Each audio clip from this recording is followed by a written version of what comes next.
오늘부터 이제 아마 연말까지가 될 것 같은데요. 저에게 이제 주어진 시간 동안에 이 수요 시간에 저는 함께 나누고자 하는 성경 말씀은 바로 요한계시록 말씀입니다.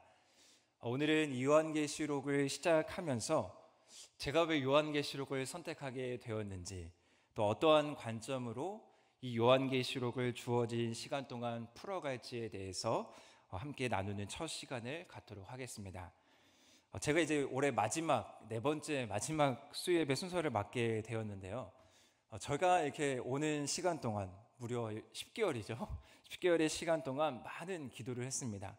하나님, 어떤 말씀으로 제가 수요예배 말씀의 은혜를 나눠야 하겠습니까? 라는 그런 기도였습니다. 그랬더니 하나님께서 주시는 그 마음이, 계속해서 주시는 마음이 요한계시록 말씀을 나눠라, 요한계시록 말씀을 가지고 나눠라 라는 것이었습니다. 그래서 제가 또 하나님께 물었습니다. 하나님, 왜 많고 많은 성경 중에 66권이나 되는 그 성경 중에 자꾸 요한계시록 말씀을 나누라고 하는 것입니까? 요한계시록 어렵지 않습니까? 다른 성경으로 은혜를 나누면 안 됩니까? 계속해서 끊임없이 하나님께 물었는데 하나님께서는 묵묵부답이셨습니다. 계속해서 주시는 마음이 요한계시록을 나눠라, 요한계시록을 나눠라. 그러면서 제가 고민을 많이 했습니다. 왜 요한계시록일까? 그러면서 고민하면서 묵상하기 시작했습니다. 기억하실지 모르겠지만 작년에 제가 수요 예배 때 나눴던 말씀의 성경이 어디였죠? 신명기였습니다. 신명기 말씀을 가지고 다음 세대를 향해서, 우리 부모님 세대, 우리 할아버지 할머니 세대가 가지고 있는 그 아름다운 신앙을 다음 세대에게 잘 물려주자라는 관점으로 신명기 말씀으로 은혜를 나눴습니다. 자, 우리가 지금까지 지켜왔던 아름다운 신앙을요, 이제 우리의 다음 세대, 우리의 자녀들이 그 신앙을 잘 이어갔으면 좋겠다라는 마음으로 말씀을 나눴습니다. 자, 그런데 이제 여기에서 우리에게 주어진 숙제도 있다라는 것이죠. 과연 우리는 이 아름다운 신앙을 우리가 하나님의 부르심을 받는 그날까지, 예수님께서 다시 오시는 그날까지 어떻게 우리는 하나님 나라의 소망을 가지고 분명한 확신을 가지고 살아갈 수 있을까? 그리고 더 나아가 우리가 그토록 바라고 소망하는 천국, 정말 그 천국이 어떠한 곳일까라는 질문입니다. 이러한 질문을 이제 계속해서 요한계시록 말씀을 통해서 조금씩 풀어보고자 합니다. 우리는 누구나 한 번씩은 이 세상에 태어나게 되면은 죽음을 맞이하게 되죠. 저나 여기 앉아 계신 우리 모든 성도님들, 죽음을 피할 수 있는 사람은 아무도 없습니다. 돈이 있다고 해서, 명예가 있다고 해서 그것이 해결되는 것이 아니라는 것 너무나 잘 알고 있습니다. 뉴스를 보게 되면요, 아무리 돈이 많은 부자라고 하더라도 모든 치료를 다 해서 그 병을 고치려고 해도 결국에는 병으로 인해서 죽음을 맞이하게 되는 것이 이 연약한 인간의 모습이라는 거죠. 히브리서 9장 27절에 이렇게 기록되어 있습니다. 우리 함께 읽어보겠습니다. 시작.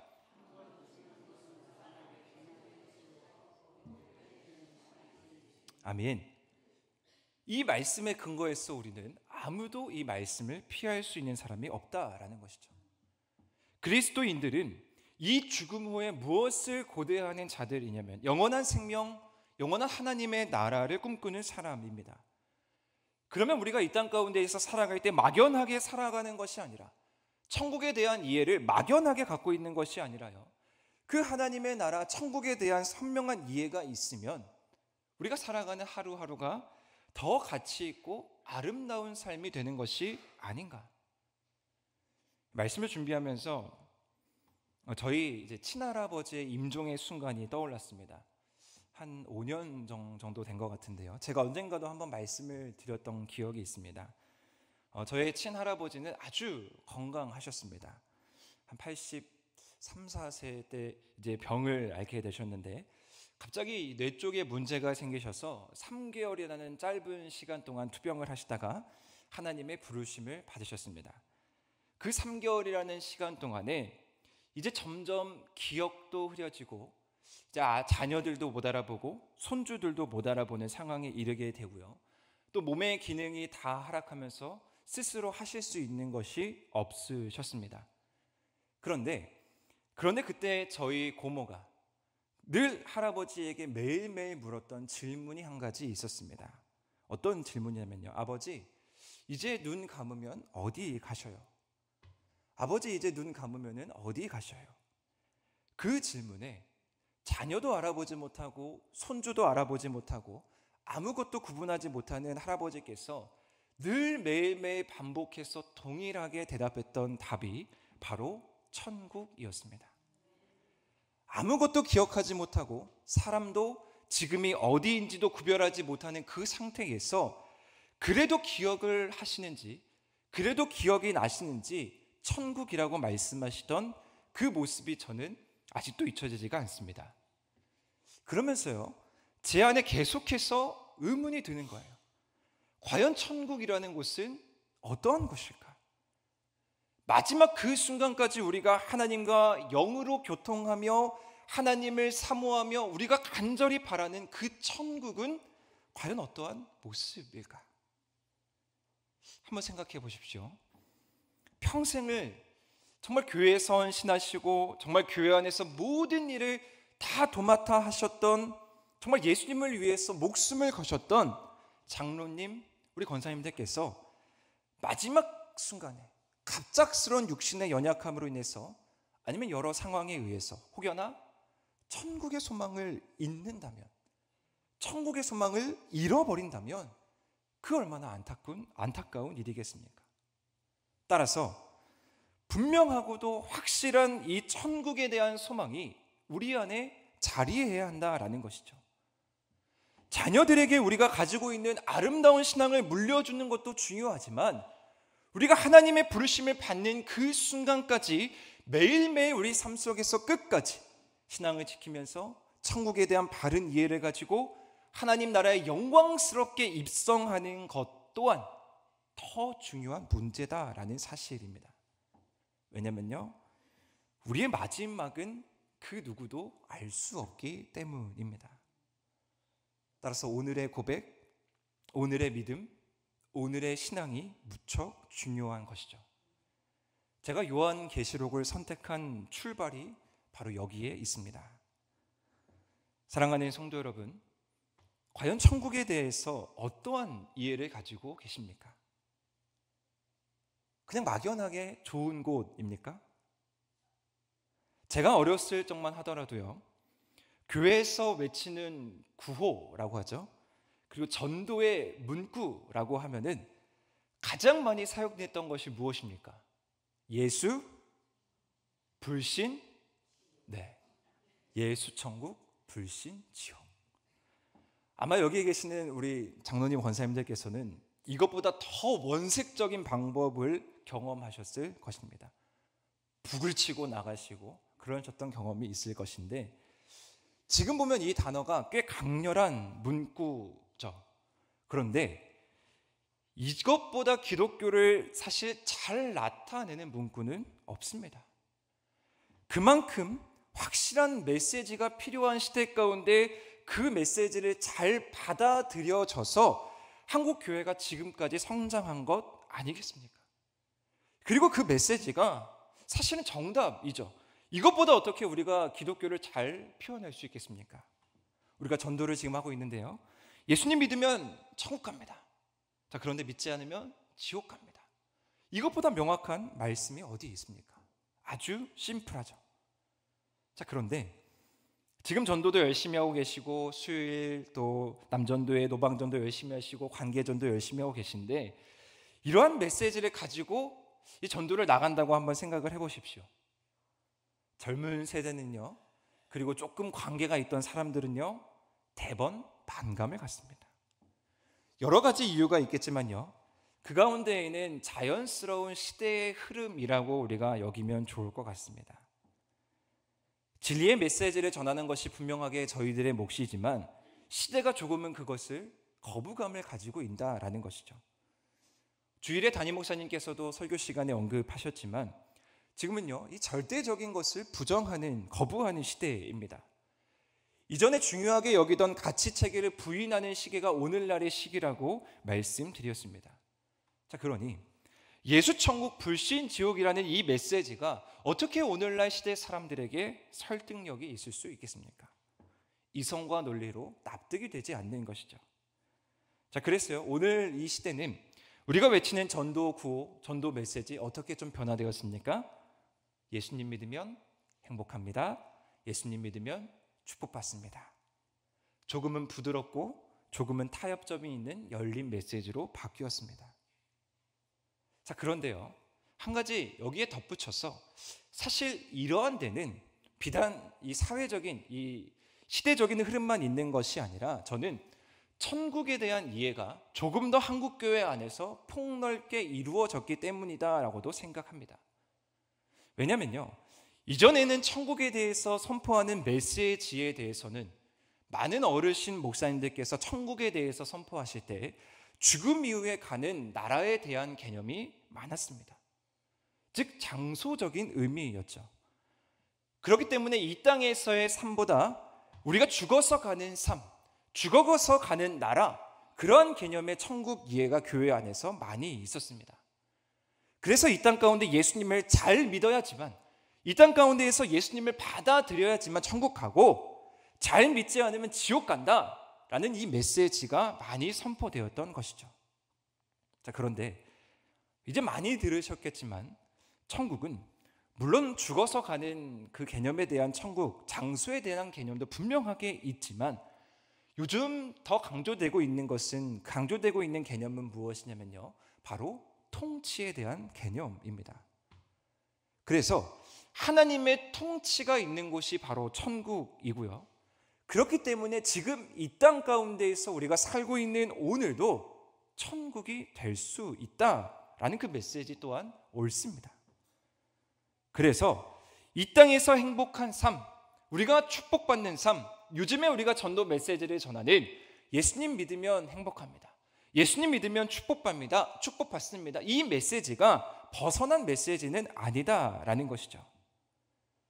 물론 이 부분에 대해서 논해야 될 부분이 많이 있지만 지금은 그것을 집중하는 시간이 아니기 때문에 중요한 것은요, 이 두 가지의 천국에 대한 이해, 우리가 죽어서도 갈 수 있는 나라, 하나님의 통치가 이 땅 가운데에서 이루어지는 나라, 이 두 가지의 개념이 올바른 균형을 이루고 있어야 된다라는 것입니다.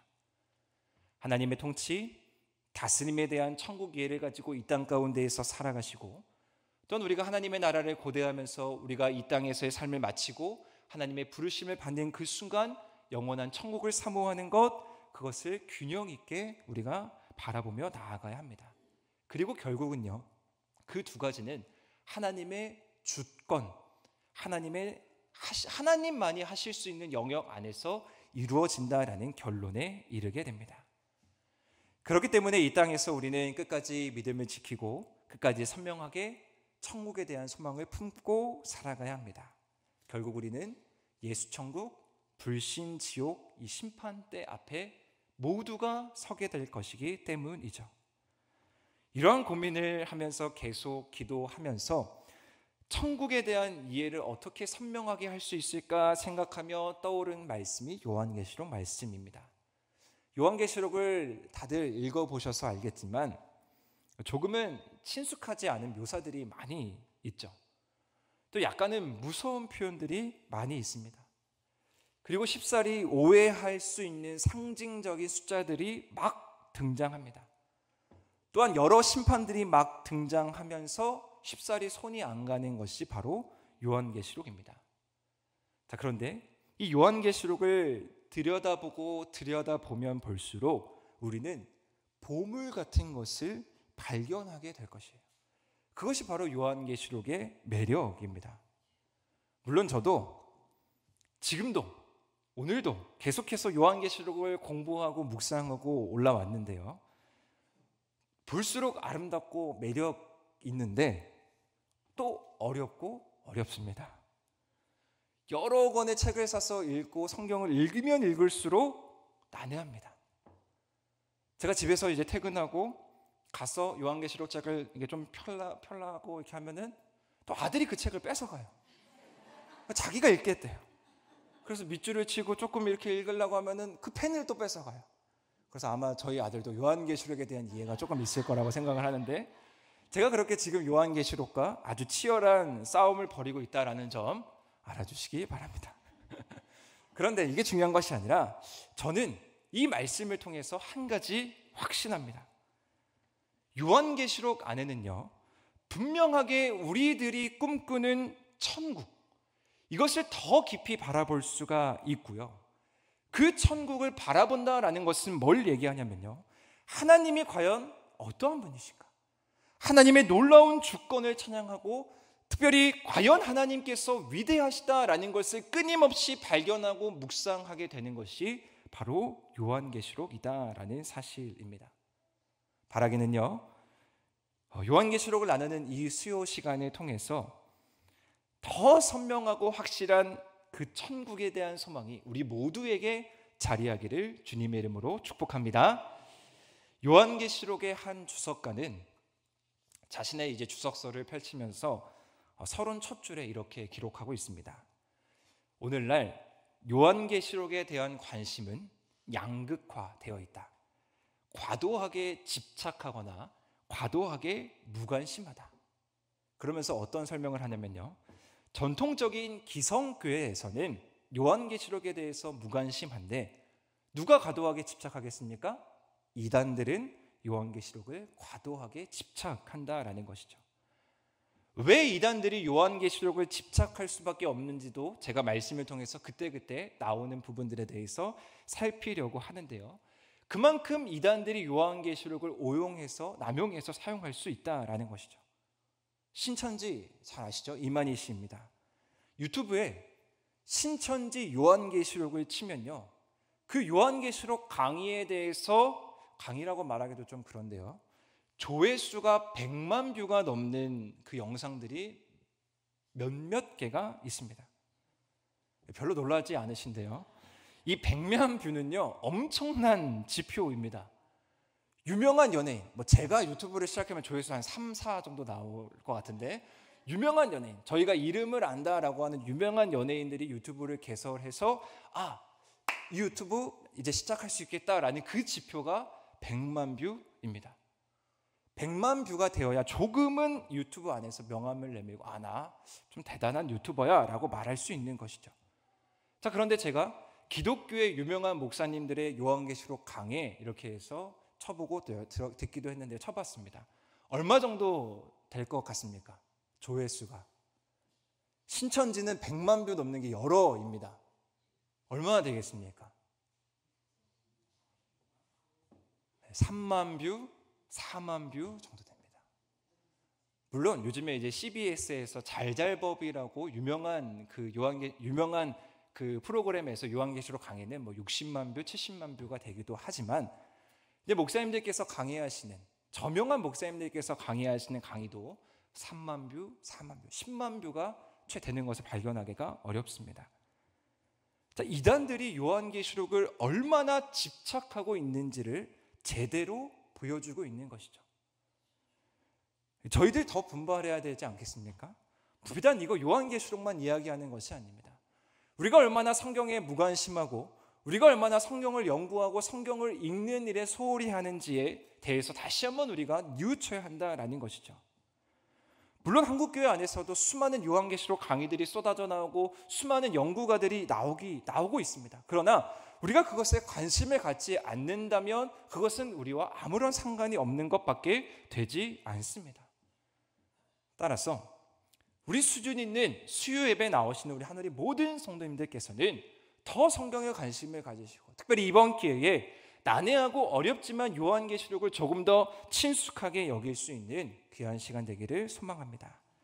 오늘은 아마 이제 요한계시록을 제가 계속해서 이야기하면서 계속해서 반복되면서 이야기되어야 하는 부분일 텐데, 과연 요한계시록이 어떠한 특성을 가지고 있는 책인지, 그리고 어떻게 읽어야 되는지를 제가 세 가지를 통해서 말씀드리도록 하겠습니다. 1장 1절 말씀 보시면요, 우리 한번 다 같이 다시 한번 읽어보겠습니다. 시작.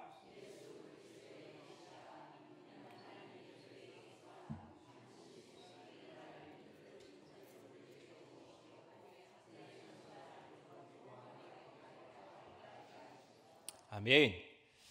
이 예수 그리스도의 계시라, 제가 노란색으로 표시를 해뒀는데, 이 문구는요, 요한계시록을 이해하는 데 있어서 매우 중요한 단서입니다. 물론 요한계시록이라는 이 책명 자체에도 계시가 포함되어 있는 것을 우리는 알 수 있죠. 하나님께서 요한을 통해서 우리에게 전하시는 계시입니다. 자, 그럼 과연 이 계시가 무엇일까요?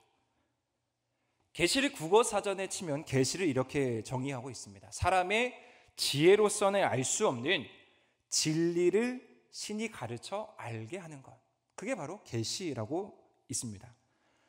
성경학자들은요, 이 계시를 묵시문학이라고 하는 고대의 문학 장르에 속해 있는 한 부분으로 봅니다. 대표적인 구약의 묵시문학이 뭐냐면요, 다니엘서입니다. 그래서 다니엘서를 읽어보시면은 거기도 약간 요한계시록과 비슷한 표현들이 기록되어 있다는 것을 알 수 있습니다. 이 계시를 어떻게 정의할 수 있냐면요, 제가 한번 말씀드려 보겠습니다. 일정한 이야기의 형태를 가진 골격 안에서, 일정한 이야기를 가진 골격 안에서, 그러니까 오늘 이 땅의 삶 속의 자연스러운 이야기들, 그 이야기들 안에서요, 시간적으로 초월해서 종말에, 그리고 공간적으로 초월해서 하늘에 관심을 갖는 것이 바로 계시의 정의입니다. 우리가 평범하게 오늘을 살아가는 이 평범한 이야기들 속에서 우리가 초월해서, 시간을 초월해서 우리가 종말을 바라보고, 우리가 공간을 초월해서 하늘을 바라보는 것이 바로 계시다라는 것이죠. 자, 그래서 우리는 이제 이 땅에서 이야기를 지니고 이것을 버릴 수는 없죠. 오늘 우리가 살아가는 이 삶의 이야기들을 버릴 수는 없죠. 이 땅에서 이야기를 지니고 시간을 초월하고 공간을 초월해서 우리 모두가 같이 하늘 여행을 하자라는 것입니다. 이제 우리는 요한계시록을 입성하면서 하늘 여행의 주인공들이 되어야 합니다. 그럼 우리는 하늘에서 무엇을 바라볼 수 있겠습니까? 하늘에 있는 하나님의 보좌를 바라볼 수 있고요, 하늘에 있는 하나님이 얘기하시는 수많은 비밀들을 바라볼 수 있고, 하늘에 있는 하나님의 영광을 바라볼 수가 있습니다. 그것이 바로 계시, 요한계시록의 특징입니다.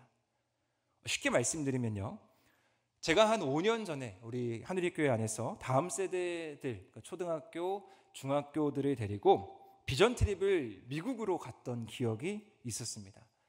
저는 그 미국 비전 트립을 가면서 가장 기억에 남고 잊혀지지 않는 것이 무엇이냐면 그랜드 캐년을 방문했을 때의 일이었습니다.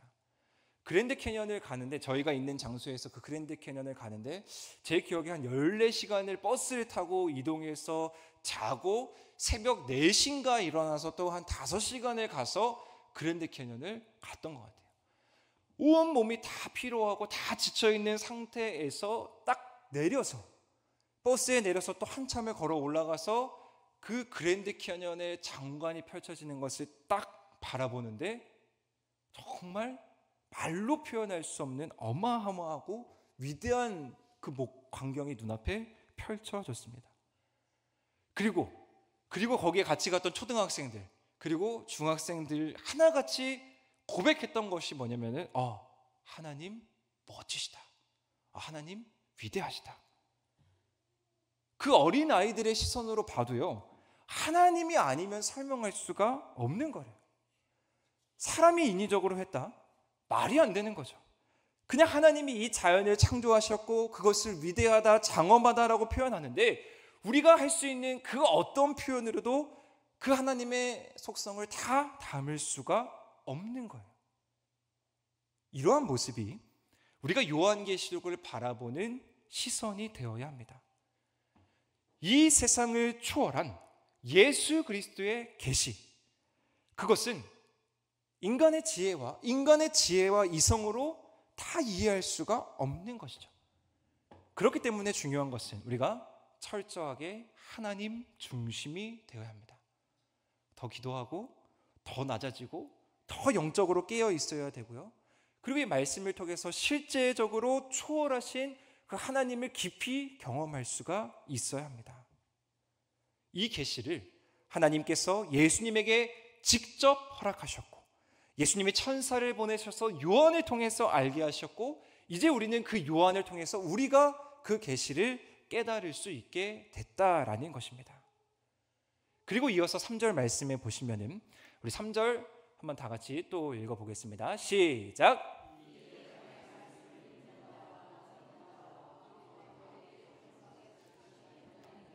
때가 가까움이라. 아멘. 요한계시록의 두 번째 특징은요, 이 말씀이 예언의 말씀이다라는 사실입니다. 저희는 이 예언의 말씀, 이 예언을 잘 이해해야 합니다. 예언의 말씀을 잘못 이해해서 요한계시록에 대한 오해가 생겼던 것도 사실입니다. 예언이 말 그대로 미리 일어날 일들에 대해서 이야기하고 있다라고만 해석해서는 안 됩니다. 예를 들면 요한계시록에 나오는 표현 아마겟돈이라는 표현이 있는데 그 표현이 어떤 특정 국가 간의 전쟁이다, 언제 일어날 전쟁이다 라고 예언하는 이야기들, 그리고 요한계시록 안에 나오는 숫자 666이라는 숫자 많이 들어보셨겠는데 그때 그 당시에 베리칩 이렇게 해서 그거를 연관지어서 예언한다라고 이야기하는 수많은 이야기들, 그런 이야기들 다 말도 안 된다라는 것이죠. 예언의 정확한 의미는 무엇이냐면요, 하나님의 말씀을 제대로 전하고 하나님의 말씀을 바르게 전하는 것이 예언의 올바른 의미입니다.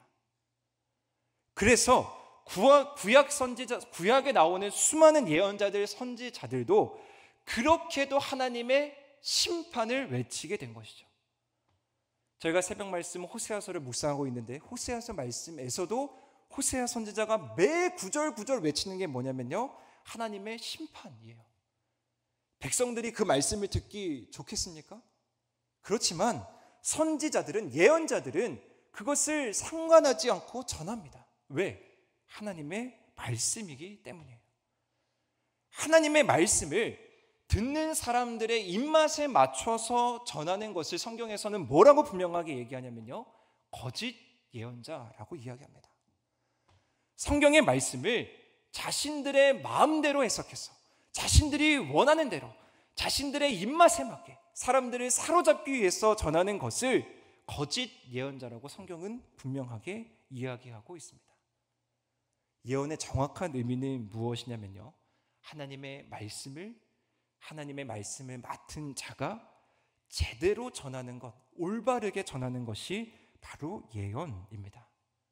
그리고 이 원칙은 우리가 모든 성경을 읽을 때에도 가장 우선시 되어야 하는 기본 원칙이기도 합니다. 성경 말씀 안에서 우리는 성경을 풀고 해석해야 합니다. 성경 말씀 외에 벗어난 이야기를 누군가 논한다면 정확한 답은 무엇이냐면요, 모른다라는 게 답이죠. 우리가 성경 말씀 안에 기록되어 있지 않는 이야기를 어떻게 알 수 있겠습니까? 이것은 하나님의 영역입니다. 우리는 구약과 신약을 따로 생각해서도 안 되고요, 성경 말씀 안에서 어떤 특정 말씀의 한 구절을 내가 마음에 든다고 그것을 내 마음대로 해석해서도 안 되는 것입니다. 왜냐면요, 요한계시록도 그렇지만 모든 성경이 하나님의 말씀이기 때문입니다. 이 원칙을 가지고 요한계시록을 계속해서 읽어 나가고자 합니다. 그리고 마지막으로 한 가지 더 기억하셔야 하는 것은요, 요한계시록의 또 중요한 특징이기도 한데요, 이 요한계시록은 편지라는 사실입니다. 서신서이죠. 요한계시록은 오늘 읽지 않았는데 4절 말씀부터 보시면은 먼저 이 편지를 받는 1차적인 독자들이 나오게 됩니다. 7 교회한테 편지를 하는 것인데 에서버두사빌라. 자, 한번 해보겠습니다. 에서버두사빌라. 뭘까요? 7 교회 그 앞에 이름을 딴 겁니다. 저희가 학교에서 성경 시험을 보면은 이렇게 외웁니다. 에서버두 사빌라 쭉 써놓고 에베소, 서머나, 버가, 두아드 이렇게 쭉 써서 7개를 다 맞췄던 기억이 있습니다. 편지의 특징이 뭘까요? 편지는 분명히 이 편지를 쓴 사람이 있고요, 분명히 이 편지를 받는 사람이 있습니다. 바울이요, 수많은 바울 선신을 각 지역 교회들에게 썼습니다. 그런데 어떻게 썼습니까? 그 교회마다 그 지역마다의 특성을 가지고, 이 교회가 가지고 있는 어려움이 무엇인가, 이 교회가 처해 있는 현실이 어떤가, 이런 모든 상황을 고려해서 갈라디아, 골로새, 에베소, 빌립보 다 다르게 편지를 한 것입니다. 요한계시록도 동일합니다. 요한계시록을 이해하기 위해서 이것이 편지, 서신이었다라는 사실을 기억해 주시고, 당시 1차로 이 요한계시록의 편지를 받는 7교회로 대표하는 그 교회들이 있었다라는 것을 기억해야 합니다. 요한계시록이 그럼 과연 언제 쓰여졌는가? 그 쓰여진 그 배경을 우리가 좀 이해해야 하는데, 요한계시록이 쓰여진 그 시간을 많은 학자들이 약 90년에서 94년 정도로 봅니다. 이게 왜 중요하냐면요, 이때는 당시 로마의 황제 도미티안이라고 불렀던 이 황제가 이런 고백을 백성들에게 하게 했습니다. 우리들의 주님이고 우리들의 신이 바로 황제다. 이런 사회 문화가 그들 가운데 깔려 있었습니다. 우리들의 신이고 우리들의 황제가, 우리들의 주님이고 우리들의 신이 황제라는 거예요. 로마의 황제들을 자신들이 신이라고 칭하면서 많은 백성들이 그것에 굴복하는 삶을 살았습니다. 자, 그런데 초대교회 성도들이 어떻겠습니까? 성령을 받고 그들이 교회를 세웠던 수많은 그리스도인들이 당연히 황제를 숭배할 수 없었던 것이죠. 왜냐하면 우리 그리스도인들은 예수를 주로, 예수를 그리스도로 시인하는 사람들이기 때문입니다.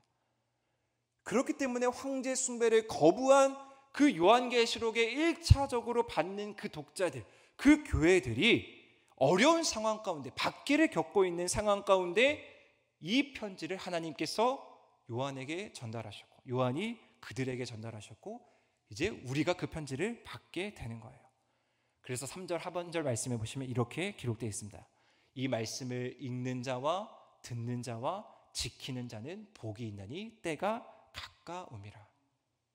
어떤 의미냐면요, 박해로 인해서 신앙을 포기하거나 박해로 인해서 어려움을 겪고 있는 성도들, 절망과 낙심 가운데 사로잡혀 있는 성도들, 마지막이라는 심정으로 예수님을 붙잡고 지푸라기라도 잡고 있었는데 그것을 놓아야 하는 고민을 갖고 있는 성도들에게 이 요한계시록이라는 이 책이 소망이 되어준다라는 것이죠. 그렇기 때문에 이 말씀을 지키고 이 말씀을 듣고 이 말씀대로 행하는 우리 그리스도인들, 우리가 복을 얻게 되고 소망을 얻게 되고 우리가 하나님의 나라를 볼 수 있게 된다라는 것이에요. 따라서 요한계시록은 고난과 박해 가운데 있는 성도들에게 큰 소망과 위로가 되어주는 책입니다. 다시 해서 반복해서 말씀드리지만요, 이것이 하나님의 계시이고 하나님의 예언이기 때문입니다. 한 번만 더 반복하겠습니다. 지금은 고난받고 있지만, 우리가 지금은 일상적으로 고난받는 그런 평범한 이야기들을 써 내려가고 있지만, 우리는 이제 어디를 바라봐야 된다고요? 초월한 시간, 초월한 공간, 초월한 시간의 종말을 바라보고 초월한 시간의 하늘을 바라봐야 하는 것이죠. 이 땅 가운데에서 비록 악이, 이 땅 가운데에서 비록 죄가 승리하는 것처럼 보이지만, 결국에 우리가 바라봐야 하는 것은 모든 역사가 하나님께 달려있고 하나님의 승리를 바라볼 수 있는 그 영역을 우리가 바라볼 수 있어야 한다라는 것입니다. 우리도 마찬가지 아니겠습니까? 우리도 오늘 이 땅에서 각자의 이야기들을 가지고 살아갑니다. 우리의 현실을 돌아보면요, 우리의 현실도 만만치 않습니다. 하나님의 승리를 우리는 분명히 알고 있지만 여전히 치열한 삶이 우리 앞에 놓여져 있습니다. 그리고 영적인 전쟁이 끊임없이 우리 안에서 일어납니다. 그리고 마지막 때가 가까울수록요, 사탄은 더욱해서 우리를 괴롭힐 것입니다. 그러나 이 모든 것이 하나님께 달려있다라는 믿음이 결코 우리를 하나님 안에서 절대 소망을 포기하지 않게 하는 힘이다라는 사실을 기억하시기를 바랍니다. 우리는 요한계시록 안에 나타나는 심판과 종말에만 집중해서 지레 겁먹으면 안 됩니다. 우리가 바른 그리스도인이라면, 우리가 천국을 소망하는 그리스도인들이라면 심판과 종말을 허락하시는 그것을 뛰어넘는 하나님의 위대하심을 발견할 수 있을 것입니다. 심판과 종말로 이 모든 세상을 주관하시는 하나님의 놀라우심을 발견하게 될 것입니다. 사랑하는 성도 여러분, 바라기는 우리 삶 속에서 하나님의 위대하심의 영역을 잊고 살았다면 이 시간을 통해서 회복하시기를 바랍니다. 우리 안에서 하나님에 대한 소망, 천국에 대한 소망이 미비해졌다면 이 시간을 통해서 다시 한번 주님께 소망을 갖고 다시 한번 확실한 천국의 소망을 가지시기를 축복합니다. 우리가 현실로 인해서 좌절하고 절망하시다면 말씀 안에서 발견되는 이 하나님을 통해서 다시 한번 회복하고 승리하고 나아가시기를 축복합니다.